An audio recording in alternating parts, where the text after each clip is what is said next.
So hi, my name is Anna, and I have a GJ tube, and I'm going to show you a couple of different products that I use and that my hospital carries to be able to do proper stoma care. So we have, my local hospital uses only the Remedy products right now. This barrier ointment is fine. For me, I didn't feel it was fine. I have sensitive skin, and so therefore, and dry skin, my skin absorbs it like there is no tomorrow. So you put it on, wipe it around. You can't see, so if it's kind of dark, you're sweating a lot, your clothes rub, your gauze moves, you're not going to have that protection. It's not thick enough. It's there, but you start sweating, you're going to rub it off. So my hospital then goes with the new Remedy Intensive Skin, especially for those of us that have feeding tubes, because we have all that gastric content coming back out and eroding our skin. It is like diaper rash, except for a little bit stronger. This particular ointment, it's thick and it'll last longer. The downside though is that just like this, it does start to rub off. The one that my IR doctor, who is the doctor that installs your feeding tube, the one that he handed me was samples of the calmoseptine ointment. Now this is the 4-ounce bottle, and it's about $11.99 at my local Walgreens. You can go on the internet. Amazon I know carries this. CVS carries it. You can go into your local pharmacy and ask them to order it for you. Any zinc-based product works great. I'm not sure for those that are out there that are all natural, what you use, please let me know, okay? As long as it has the zinc based, you're gonna do the best. It's gonna help promote healthy tissue, and it's gonna give you the best protection. So it goes on super thick, this does, and it stays.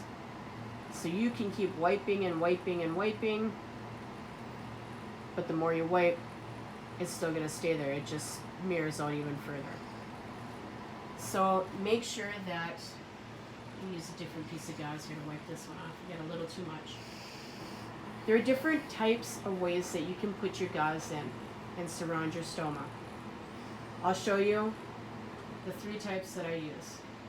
When I first started out and I got home with the bumper and loved that bumper, I thought it was cute, the little nook. I found that painting my gauze, which I still do from time to time, painting the gauze worked out great. Now you need to make sure, like this hole here, you need to make sure that you get inside there too. Because you think about it, this gets flipped over, now you've got this part exposed to your skin, all of the juice, the stuff, all the contents sitting on that gauze right up against your skin. It's not doing anything. You're only keeping it there to only burn even further into your skin. So you got to make sure that you paint on the inside here. Now, when you pull it out, whatever product you use, for me it's calmoseptine, you need to make sure, or what I try to do, is that in order for me to paint, I don't want to stick this gauze or this Q-tip back in to the clean bottle, because whatever potential germs and whatnot I may have, I don't want to infect the whole bottle. So therefore, 1 Q-tip per application. What I do is take out a liberal amount, just be generous, just cake it on there. So you take it as this, it's like spreading over cake, frosting, cold frosting over cake. See, it's not gonna spread nice. So what I do is I make it pliable. So now that you got it warmed up, you know then that it's going to go in there nice and smooth, and you're not going to have any problems. Holding down the piece, cake all of it. Because if it gets through in one little spot, at least you're going to have the protection out through the rest of it. Once you've got it painted, the ointment will also help act like a binder to keep your gauze in place. So when we cross over it, it's going to hold it into place. So what we'll do is we'll cross over, and thus, as you can see, I'm not going to be using this one against my skin, but you can see that that ointment's going to help hold it in place. So therefore, your chances of popping open, you've diminished that a little bit. And there's a couple different ways. So this is the GJ port. So my meds and water flushing go in the G. The nutrition goes in the J, because the J goes into the first part of your small intestine. You bypass all of the stomach issues, any feed intolerance issues that you may have. I recommend that you always try to start with your top gauze, because you shouldn't have as much gunk on it. So therefore then, now I had what I call the beginning of the bow tie. So I've crossed over, I put it in there. I've tried doing this video now like 7 times, so bear with me. So you put your split gauze in, snug up, so you can't pull it anymore. Then cross over.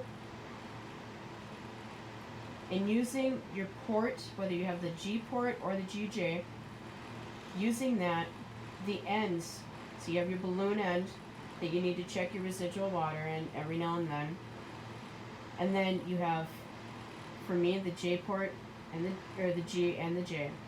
I use the balloon and the G port to hold down the sides. Then I come up in the opposite direction, because you want to make sure that you get, wherever it crossed over the first part, you want to go on the opposite side to cross over so that it equally holds it up. So you don't have one side pushed down and one side too high up in the air. This is going to allow maximum airflow, so that it'll help with your stoma trying to heal up, your tract trying to heal up. So your tube's not laying against the skin. If your tube is laying against your skin, it's not going to heal, because it's just sitting there.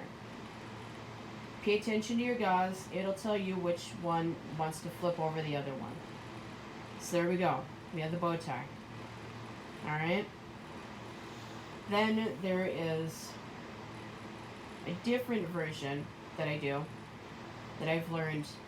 If you just put your gauze in like this, you're only asking for it to slide out.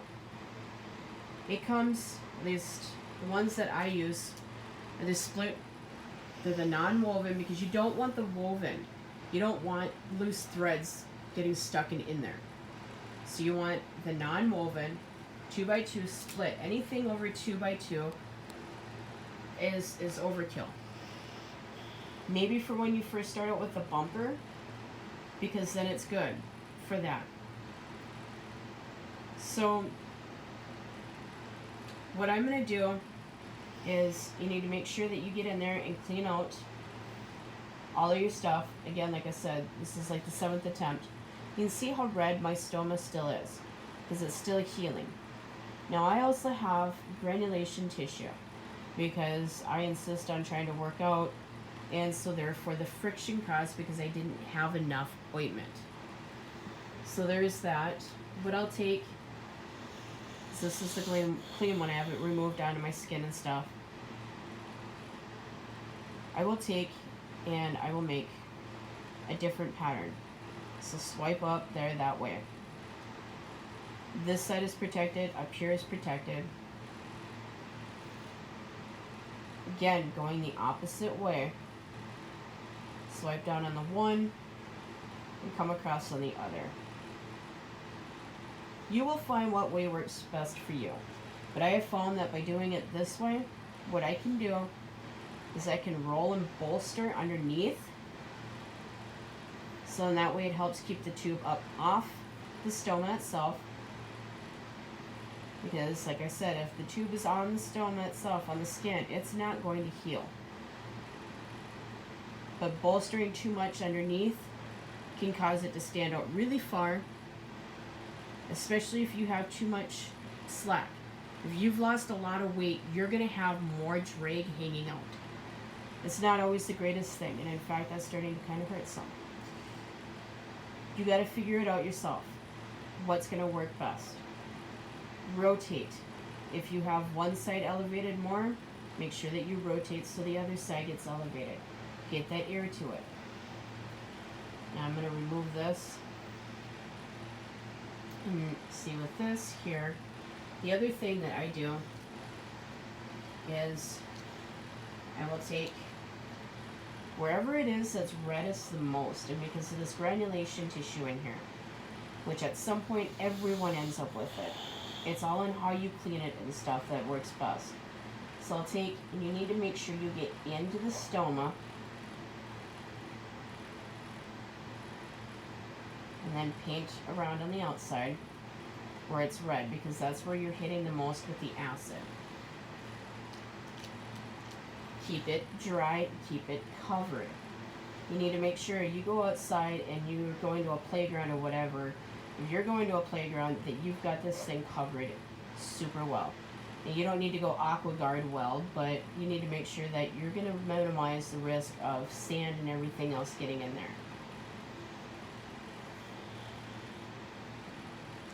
So what I do, now that I've done that,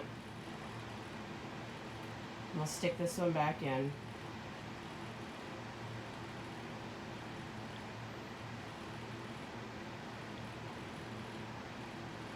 And I'm going to completely change it all back out in a minute here.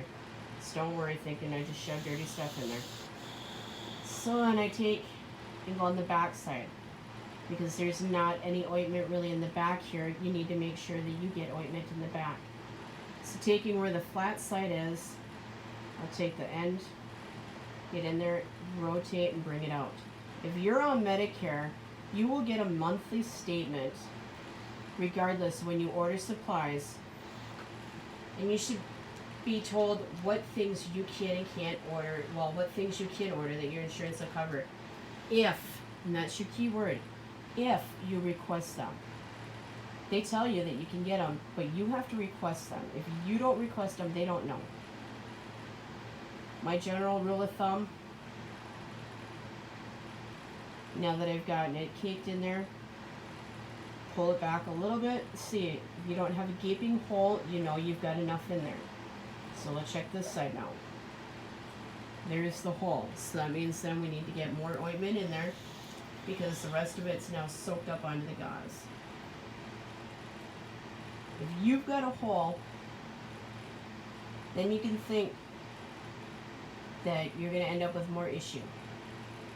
This is where painting, I learned, comes handy. You give it a little bit of a wiggle to try to get it to fill in, just like when you burp the cake pan. You get all the batter to settle in. Okay, that looks a whole lot better to me. When you have a G port, you're able to just turn and keep the track open at the beginning. When you have a GJ tube, you cannot spin the port because you have that wire going into the J port. All you're going to do is get that wire that is now going through, zigzagging around. You're going to get that wire to start to coil back, and eventually it's going to snap back and it'll rip through. Thus, you end up being even more trouble. Don't spin it. You want to keep it anchored. That's where all the different casters come in, and I'll cover that at a different time. There you go. Your stoma's now covered. You're good. You're ready to rock and roll. If you guys have any other questions, tips, tricks that work best for you, please let me know. See you next time.